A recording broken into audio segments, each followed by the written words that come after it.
Bueno, buenos días a todos.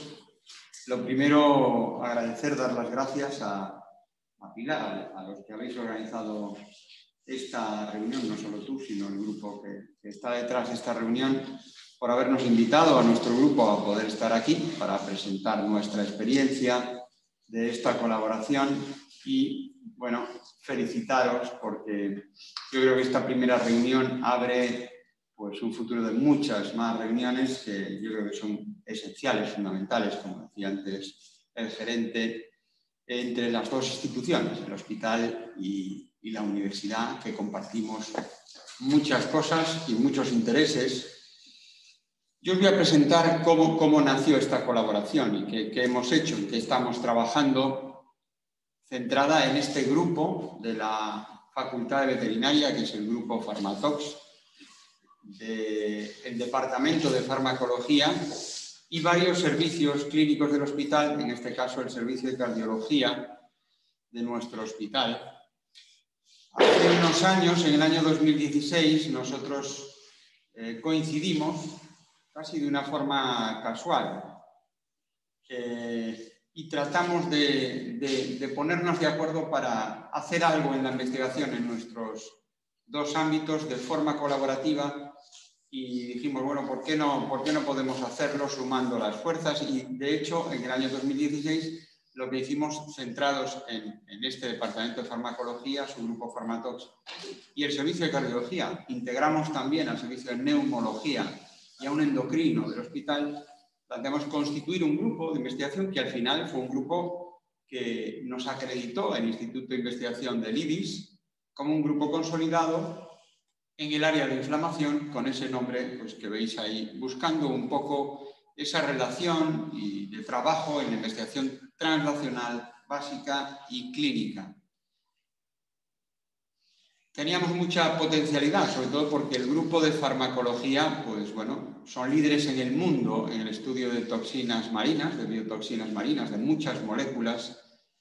Está liderado por el profesor Luis Botana, que es catedrático de farmacología en la Facultad de Veterinaria, y por la profesora Amparo Alfonso Rancaño, que es profesora titular también de farmacología. Y por otro lado, ellos tenían, pues bueno, cientos de publicaciones en el ámbito de ese estudio de moléculas y biotoxinas. Por otro lado, estábamos nosotros y sobre todo la cardiología, que teníamos experiencia en el estudio de la inflamación y la relación con la enfermedad cardiovascular. Sobre todo en estudios con grupos de aquí del hospital, de reumatología, neumología, medicina interna. Habíamos trabajado en esta relación clínica y bueno, teníamos pues muchas publicaciones también en este ámbito. Sumando los currículums, pues un poco las fuerzas de todos pudimos consolidar este grupo. ¿Para qué queríamos iniciar la relación? Para buscar pues algún punto de encuentro en esa investigación entre moléculas que tengan alguna capacidad de poder modular algunas enfermedades, sobre todo en este caso enfermedades cardiovasculares, que era nuestro interés. Porque sabemos que la inflamación juega un papel clave en la enfermedad aterosclerótica, en la enfermedad coronaria. Los linfocitos, los macrófagos juegan un papel principal, produciendo mediadores inflamatorios que lo que van a hacer es acelerar la aterosclerosis y producir los eventos agudos en la inestabilización de las placas de ateroma. Por lo tanto, era un campo en el que nos gustaría haber puesto algún paso de colaboración ahí. Y ahí nos centramos. Entonces, nos centramos casi por esta propuesta del grupo Pharmatox, porque ellos nos dijeron, tenemos unas moléculas que se llaman gracilinas, que las obtenemos de una esponja marina, de esta esponja que veis ahí, que además estamos aliados con algún grupo en el mundo que ha logrado hacer análogos sintéticos de estas moléculas, que se llaman gracilinas, y que tienen un poder importante en unirse a unas proteínas que son ciclofilinas. Hay una familia muy grande de ciclofilinas y que son proteínas que juegan un papel clave en el plegamiento de determinadas proteínas, actuando como enzimas ligadas a muchas enfermedades inflamatorias, al proceso de inflamación, a enfermedades degenerativas, la diabetes y modulando ese proceso inflamatorio y de estrés oxidativo a nivel vascular. De tal manera que dijimos, bueno, podrían tener un papel sobre el desarrollo de la enfermedad cardiovascular como biomarcadores y como dianas terapéuticas posibles. Había alguna información en la literatura, sobre todo de alguna de ellas, de la ciclofilina A, también de la B, D, C. Estudiamos 4, que eran las que más candidatas podían ser a poder obtener resultados positivos. Bueno, este planteamiento nos hizo presentar un proyecto de investigación al Carlos III, que, como veis ahí, estudiaba el papel de las ciclofilinas y de su receptor en las enfermedades ateroscleróticas y cómo eso se podía modular con esos compuestos de origen marino. Bueno, nos lo financiaron y nos lo financiaron en ese periodo 2017-2019. Fueron 2 proyectos coordinados, uno en el ULA, otro en la Facultad Veterinaria y, como veis, bueno, fue la primera relación, la pudimos canalizar a través de este proyecto. Los objetivos eran analizar el perfil de las ciclofilinas en pacientes. Queríamos hacer un modelo clínico y eran pacientes con enfermedad coronaria, pacientes con infarto agudo de miocardio y pacientes con enfermedad coronaria crónica, y ver cómo ese perfil de ciclofilinas podrían ser, vamos a ver, biomarcadores de aterosclerosis, ¿no? Y también, ese era el segundo aspecto más importante, cómo las ciclofilinas y su modulación por esos compuestos sintéticos de las gracilinas, pues podrían modular ese proceso inflamatorio y el desarrollo de la enfermedad cardiovascular. Había 2 objetivos, uno centrado en el ULA, otro centrado en la USC, en veterinaria. Nosotros estábamos centrados en el estudio del perfil clínico de los pacientes y la USC en el estudio celular y del modelo animal. Llevaba un modelo murino de aterosclerosis para el estudio. Bueno, ahora os presentaré los datos, pero esto tuvo una continuación, es decir, empezamos a trabajar en el año 17 y presentamos una continuación del proyecto, un segundo proyecto FISH que se financió en el 2020, que en este momento está activo y que era la continuación de este primer proyecto, analizando ya el papel como biomarcadores de las ciclofilinas y cómo los inhibidores específicos de estas ciclofilinas podían tener este papel de protector cardiovascular. Como veis aquí, el proyecto previo eran 44.000 euros, pero este proyecto se financió con 170.000 euros. Fue el proyecto del FISH más importante en los últimos años en el ámbito sanitario en Galicia. ¿Qué datos os presentamos? ¿Qué datos obtuvimos? Este es el primer paper, el primer artículo que publicamos, ¿no?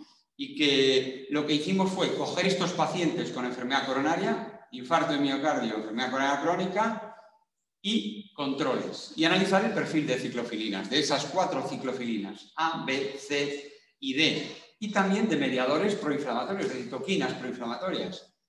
Como veis aquí, lo que vimos es que los pacientes tenían niveles más altos de ciclofilinas y que esas ciclofilinas sobre todo eran la A, B y la C. Había muy pocos datos en la literatura sobre ciclofilina C y que además eso se correlacionaba con niveles más altos de citoquinas proinflamatorias, interleuquina 1 beta e interleuquina 6. Por lo tanto, estos hallazgos fueron realmente importantes para nosotros. Realmente fue un hallazgo de mucha satisfacción, decir, bueno, pensábamos en esto y esto se cumple en un modelo clínico de pacientes, ¿no? Y fijaros, este es el segundo artículo. Vimos que los pacientes que tenían ciclofilina C más alta, niveles por encima de 17.5 picogramos mililitro, eran pacientes que tenían más extensión de la enfermedad coronaria y que además tenían más carga de factores de riesgo vascular. Por lo tanto, parecía que la ciclofilina C, y esto se reportaba por primera vez en la literatura, podría ser un candidato a ser un biomarcador de enfermedad aterosclerótica. Y además estos pacientes los seguimos. Eran 125 sujetos, 40 pacientes con infarto agudo de miocardio, 40 pacientes con enfermedad coronaria crónica y 45 controles. Los seguimos y veíamos que aquellos pacientes que tenían niveles más altos de ciclofilina C en plasma, ese nivel que decíamos de 17.5, tenían más eventos en el seguimiento. Por lo tanto, se proponía la ciclofilina C podría ser un marcador, un biomarcador de riesgo cardiovascular. Y eso es un poco uno de los conclusiones iniciales del estudio. Además, en la línea celular, lo que se hizo fue purificar linfocitos T de los pacientes con infarto de miocardio y enfermedad coronaria crónica y compararlos con los controles. Y en los linfocitos T de los pacientes se reproducía lo mismo. Había un aumento de los niveles de ciclofilinas A, B y C y también mayor expresión del receptor en la membrana celular.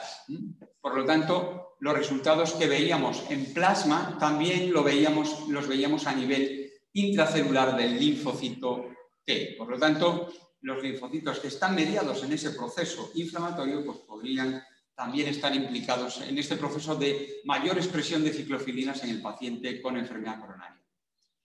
Y este es otro artículo en esta línea. Cuando cogíamos un cultivo de linfocitos T y lo sometíamos a una situación de estrés, de convertirlos en unos linfocitos bajo una situación de inflamación, y esto se hacía con un compuesto que es con canabalina, se obtenía lo mismo. Es decir, experimentalmente, más expresión de estas ciclofilinas y más expresión del receptor en la pared. Y cuando aplicábamos un análogo sintético de las gracilinas, este proceso se revertía, de tal manera que el papel que tenían estas ciclofilinas, sobre todo la A y la B, de ser quimiotácticos, es decir, de movilizar y activar el proceso inflamatorio, estas sustancias podrían modularlo, de tal manera que podrían tener pues, un interés especial. En relación con el proyecto, pues con estos dos proyectos se acaba de leer una tesis de un miembro del grupo, de Sandra Gegunde, que es una veterinaria del grupo y que, como veis ahí, pues, versó sobre la modulación farmacológica de enfermedades con base inflamatoria con estos compuestos de origen marino y que realmente, bueno, ha dado pues este resultado de una tesis en el grupo. Y hay otra en este momento que espero que se pueda leer en este año, buscando más la parte clínica o analizando más la parte clínica, y en este caso es Jeremías Bayón, del grupo de cardiología, el que la está liderando. Además, obtuvimos becas del Instituto de Investigación del IRIS para hacer el estudio desde el principio y sobre todo ligar a uno de los investigadores que fue Sandra con esas ayudas que podéis ver ahí. Por lo tanto, bueno, yo creo que esta colaboración, en nuestra opinión, ha sido un éxito. En este momento está en marcha, sobre todo en el modelo animal de muchos datos tenemos que sacaremos mucha producción en los próximos meses y bueno, es fruto de esta colaboración. Aquí hay parte del grupo. Agradecer a todos los que han trabajado en este proyecto y siguen trabajando en él y bueno, es el fruto de una línea de investigación clínico básica que en este momento está consolidada y espero que pueda continuar. Muchas gracias.